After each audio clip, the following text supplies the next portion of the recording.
Zatiaľ držíme bezgólový stav na konci prvého polčasu kvalifikačného zápasu Grécko-Slovensko 0-0.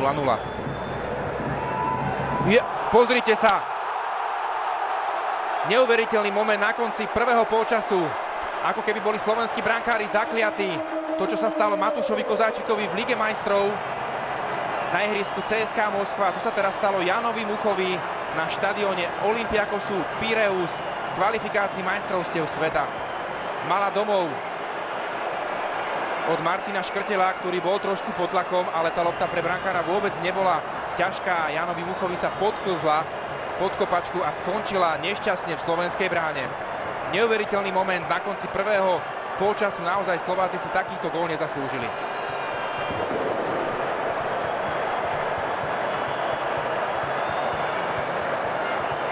Naozaj ťažko k tomuto hľadať slova. Je to veľká škoda.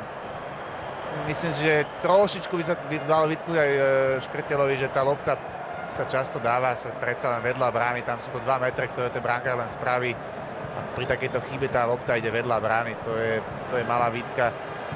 Skôr by som povedal, Mucha nesmie, on mal stále hlavu hore, čo je fajn pre hráčov v poli, ale on musí sa sústrediť na tú loptu, musí vidieť stále, či lopta nenadskočí alebo niečo. On chcel naozaj pekne mať hlavu hore, s prehľadom to rozohrať a tak trošku zvláštne od tej lopty išiel a toto je niečo, čo hraje Grékom do karát a ja by som bol naozaj veľmi smutný z toho, keby takýto nejaký gól mal rozhodnúť ten zápas, lebo opäť by to boli Gréci, ktorí za predvedené niečo si absolútne nezaslúžia viesť 1-0.